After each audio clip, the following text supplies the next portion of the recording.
오늘 함께 은혜 받으실 말씀은 민수기 27장입니다. 민수기 27장 12절에서 23절까지입니다. 함께 봉독하시겠습니다. 야훼께서 모세에게 이르시되 너는 이 아바림 산에 올라가서 내가 이스라엘 자손에게 준 땅을 바라보라. 본 후에는 내 형 아론이 돌아간 것 같이 너도 조상에게로 돌아가리니 이는 신 광야에서 회중이 분쟁할 때에 너희가 내 명령을 거역하고 그 물가에서 내 거룩함을 그들의 목전에 나타내지 아니하였음이니라. 이 물은 신 광야 가데스의 무리바 물이니라.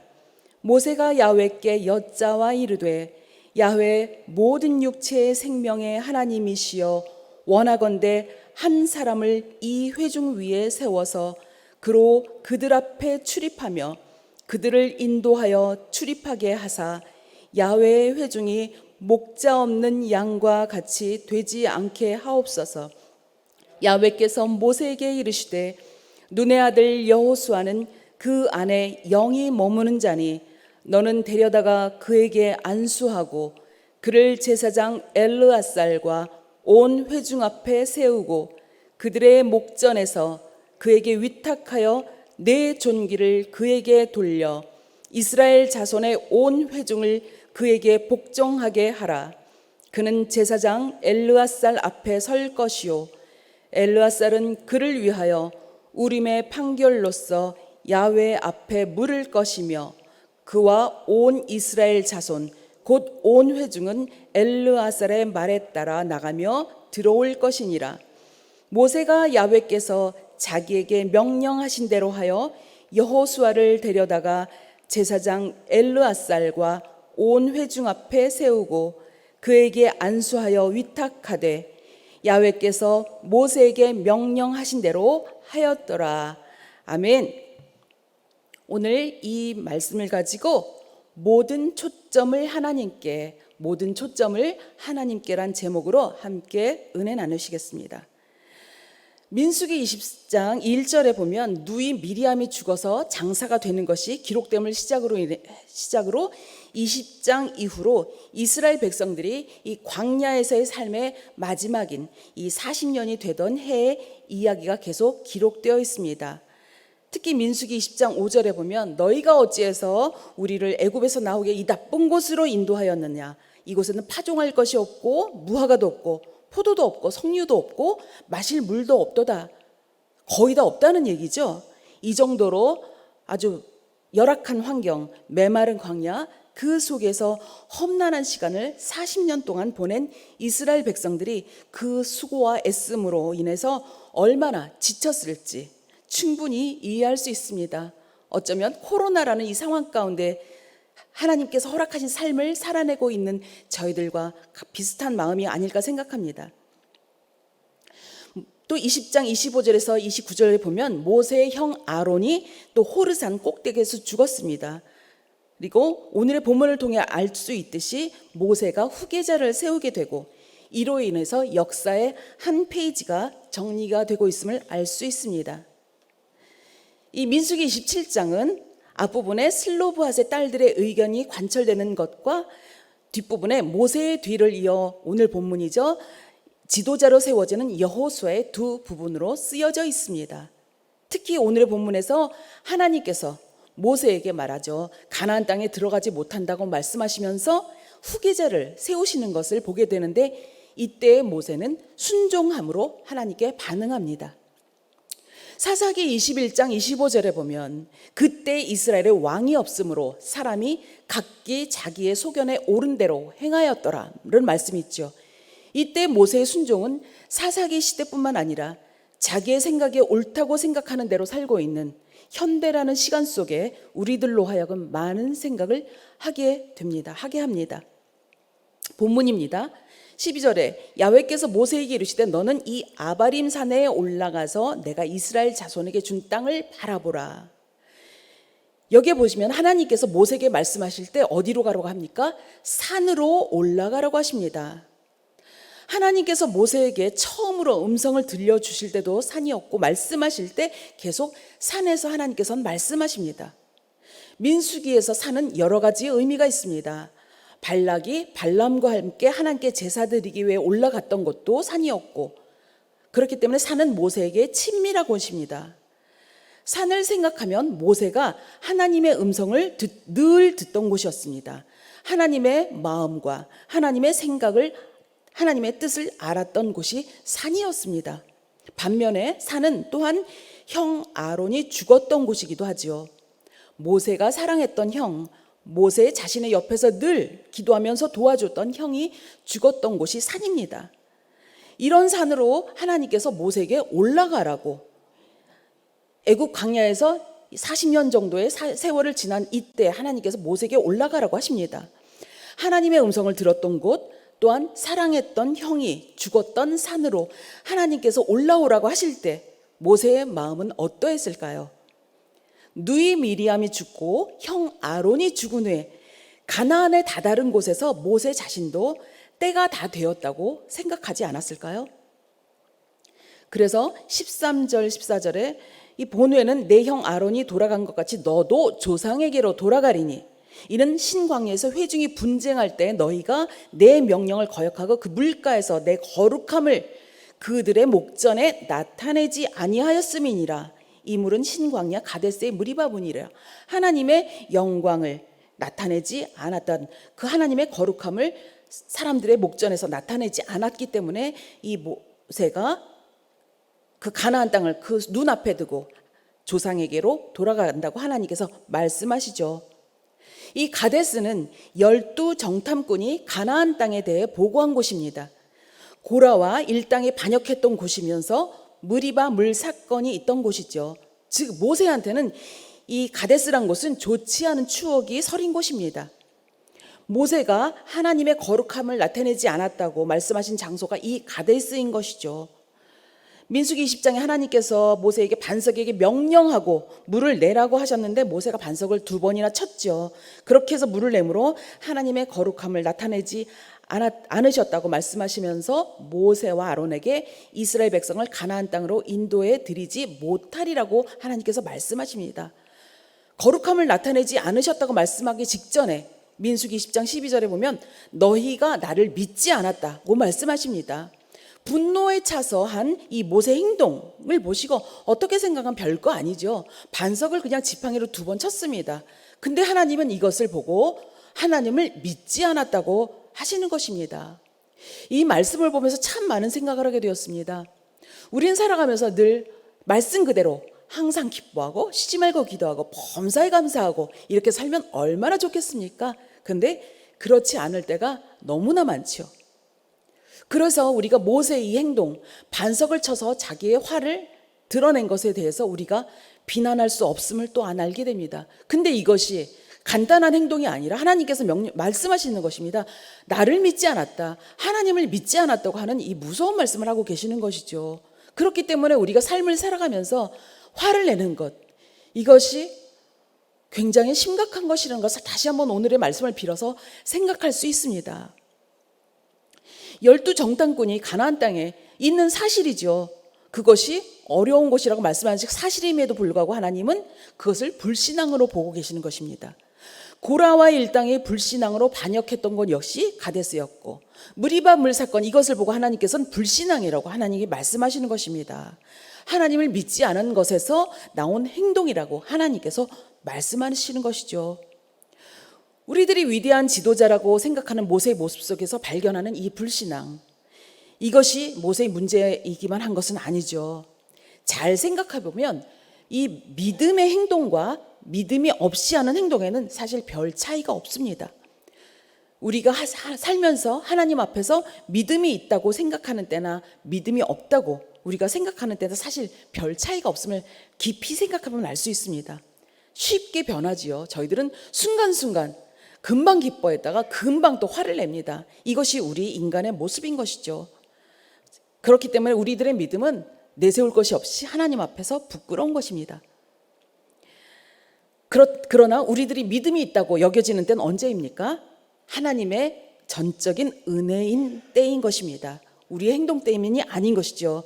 전적인 하나님의 은혜로 인한 것인 줄 믿습니다. 할렐루야. 아멘. 그렇기 때문에 우리에겐 정말 자랑할 것이 아무것도 없습니다. 갈라디아서 6장 14절에 그러나 내게는 우리 주 예수 그리스도의 십자가 외에 결코 자랑할 것이 없으니 그리스도로 말미암아 세상이 나를 대하여 십자가에 못 박히고 내가 또한 세상을 대하여 그러하니라. 우리에게 자랑할 것이 하나도 없으니 이것 또한 은혜인 줄 믿습니다. 그렇기 때문에 예수 그리스도가 우리 가운데 꼭 계셔야 되고 하나님과 함께 동행함이 우리에겐 절실히 필요한 것입니다. 은혜인 줄 믿습니다. 아멘. 또 한 가지 생각할 수 있는 것은 우리들은 살아가면서 대부분 과정보다는 결과에 집착하는 경우가 많지 않은가 생각해 봅니다. 우리들은 노력하고 애쓴 것에 대해 모든 것에 대한 대가를 바라죠. 모세의 경우 하나님께서 아기 때 죽을 뻔한 것을 살리셔서 애굽의 왕자로 살게 하셨고 싫다고 하는 모세를 이스라엘의 지도자로 세우셨습니다. 그리고 애굽에서 종살이하던 이스라엘 백성들을 이끌고 애굽에 나오게 하셨죠. 모세가 말도 듣지 않는 이스라엘 백성들을 이끌고 고생하면서 광야에서 40년 동안 이끌어서 하나님께서 주시는 가나안 땅 바로 코앞에 왔는데 그 땅에 못 들어간다고 하나님이 말씀하시는 것입니다. 모세의 마음은 어땠을까요?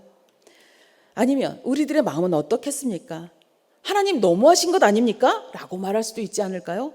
하나님 아무리 그래도 그렇지 부와 명예도 다 내려놓고 정말 끝도 없이 말도 듣지 않는 사람들을 몇 명도 아니고 수백만 명을 이끌고 하나님 앞에 여기까지 왔는데 어떻게 저한테 이러실 수가 있습니까? 라고 할 수도 있을 텐데 모세는 그렇게 하지 않았습니다.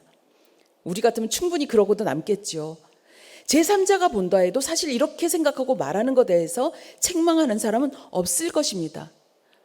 왜냐하면 우리들은 결과지향적이기 때문입니다. 우리들은 결과를 스스로 조정하고 싶어하고 결과가 좋지 않으면 자존심 상해합니다. 이 이야기가 무엇을 말하냐면 하나님보다 우리 자존심이 더 소중하다고 생각하고 있다는 결과이고 나나 우리라는 이 우상의 생각의 산물인 것입니다. 우리도 모르게 우리 자신을 우상으로 섬기고 있는 것이죠. 결과는 누구에게 있습니까? 결과는 하나님께 있는 줄 믿습니다. 우리는 최선을 다하고 몸부림치지만 결과는 결국 하나님께 있는 것입니다. 결과는 철저하게 하나님의 것인 줄 믿습니다. 아멘. 그러므로 우리는 결과가 아니라 과정에 집중해야 합니다. 예수님의 십자가를 생각해 보십시오. 예수님의 발걸음 한 걸음 한 걸음이 십자가에 집중되어 있습니다. 십자가에 달리시기 전 고통당하시고 십자가에 달리시고 십자가에 죽으셨던 것 어떻게 생각하면 정말 자존심 상하는 일 아닙니까? 하나님 예수님께서 말씀하셨죠. 하나님의 아들이라고 선포하셨습니다. 예수님을 우습게 하는 자들에게 독사의 자식들아 라고 말씀하셨는데 그들에게 온갖 고난을 다 당하시고 그들에 의해서 십자가에 달리셨으니 우리들이라고 생각하면 얼마나 자존심 상하고 속상합니까? 이것은 말로 표현할 수가 없을 정도일 것입니다. 그러나 우리 예수님께서는 그러한 자존심 상한다는 결과가 중요한 것이 아니었습니다. 십자가 사건 과정 하나하나에 집중하셨고 결국 십자가를 통한 구원을 완성하게 되는 놀라운 역사를 이루게 되신 것입니다. 아멘 할렐루야. 하나님께서 주시는 가나안 땅에 들어가지 못함을 알게 된 때 모세는 그 일에 대해서 단 한마디도 하지 않고 이렇게 말합니다. 15, 16, 17절에 모세가 야훼께 여짜와 이르되 야훼 모든 육체의 생명의 하나님이시여 원하건대 한 사람을 이 회중 위에 세워서 그들 앞에 출입하며 그들을 인도하여 출입하게 하사 야훼 회중이 목자 없는 양과 같이 되지 않게 하옵소서라고 고백합니다. 자신의 입장은 하나도 얘기하지 않고 이스라엘 입장을 얘기하고 하나님이 어떻게 해주시길 얘기합니다. 성경 곳곳에 모세가 진정한 지도자임을 알 수 있지만 모세가 진실로 위대한 지도자임인 이곳에서 분명히 드러나고 있습니다. 모세는 하나님의 마음, 하나님의 생각을 여쭙고 있습니다. 하나님에 대해서 충분히 서운할 수 있음에도 불구하고 모세는 늘 하나님의 마음을 여쭙니다. 하나님께 물어봅니다. 모세가 40년 동안 광야에서 수많은 경험이 있었었겠죠. 수많은 경험을 통해서 노하우도 생겼었겠고, 그렇기 때문에 나름의 자신이 생겼을 수도 있었겠습니다. 그럼에도 불구하고 모세는 그것을 내세우지 아니하고 늘 항상 하나님의 생각을 여쭤봅니다. 자신의 노련함이나 노하우가 하나님의 생각보다, 하나님의 말씀보다 절대로 앞서지 않았음을 고백하면서 늘 하나님께 여쭈었습니다. 이것이 진정으로 모세가 위대함인 줄 믿습니다. 아멘. 하나님의 말씀, 하나님의 생각, 하나님의 마음이 늘 모세를 이끌어가도록 항상 여쭈었음을 저희 모두 다시 한번 기억하기를 소망합니다. 이 여쭌다는 것에선 저희는 무엇을 할 수 있을까요? 상대방을 존중하지 않으면 물어보지 않지요. 상대방에 물어본다는 것, 상대방을 존중한다는 것은 깊이 생각하면 사랑하는 마음이 없으면 불가능한 것입니다. 자신을 더 사랑한다면 더욱 불가능한 것이겠지요.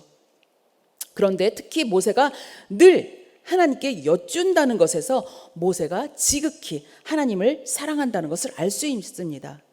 자신의 생각을 내려놓고 자신의 뜻을 내려놓고 상대방의 뜻대로 한다는 것은 사랑하지 않으면 불가능한 것인데, 상대방에 집중하고 받아들이려는 것은 결국 사랑하는 마음에서 온 것이죠. 모세가 하나님의 눈치를 보려 행한 것이 아니고 상명하복의 관계에서 온 것이 아니라 비록 실수를 하긴 했지만 하나님을 깊이 사랑하는 마음이 있었기에 이 모든 것이 가능했던 것입니다. 하나님의 생각을 알고 싶어하고 하나님의 마음을 알고 싶어 했던 모세이죠. 하나님의 생각이 어디 있고 하나님의 마음이 어디 있는지 계속 하나님께 물었습니다. 하나님께 집중하고 하나님께 모든 초점을 맞추면서 살았던 사람, 하나님을 뜨겁게 사랑하며 섬겼던 모세가 진정한 지도자이며 우리가 본받아야 될 위대한 지도자인 것입니다. 그렇다면 16절 17절에 야훼 모든 육체 생명의 하나님이시여 원하건대 한 사람을 이 회중에 세워서 그들 앞에 출입하며 그들을 인도하여 출입하게 하사 야훼 회중이 목자 없는 양과 같이 되지 않게 하옵소서. 이렇게 모세가 하나님께 말하면서 지정하는 한 사람이 모세는 지칭하지 않았습니다. 그냥 한 사람이라고 했습니다. 그렇다면 모세는 그 사람이 여호수아인 줄 몰랐을까요? 하나님께서는 18절에 여호수아라고 지정하시지만 모세는 분명히 하나님의 속마음을 알았을 것입니다. 그렇기 때문에 이렇게 말할 수 있었을 것이죠. 모세가 아무 생각 없이 하나님께 묻고 하나님이 그것에 따라 명령하신 것이 아니라 모세가 하나님의 마음을 미리 알았고 그렇기 때문에 여쭈었고 하나님은 이미 정하신 그것을 그대로 그냥 말씀하신 것입니다. 마무리하겠습니다. 하나님의 음성을 늘 듣던 곳, 하나님의 마음과 뜻을 알았던 곳이 산이었죠. 늘 하나님의 음성을 듣기 위해 저희 모두 정말 말씀과 기도 가운데 살아야 할 것입니다. 우리들의 노련함이나 우리들의 노하우가 아니라 하나님의 생각보다, 하나님의 말씀보다 절대로 앞서지 말아야 할 것입니다. 늘 하나님께 여쭙는 저희 모두가 되길 다시 한번 소망합니다. 아멘. 모세가 하나님께 자신을 대신해서 한 사람을 세워서 이스라엘 백성을 인도해서 그렇게 인도해달라고 하나님께 여쭈었는데 하나님께서는 그 안에 영이 머무르는 자 여호수아를 지정하시죠. 그에게 안수하고 이스라엘 백성들을 앞에 세우고 그에게 복종하게 하라고 하십니다.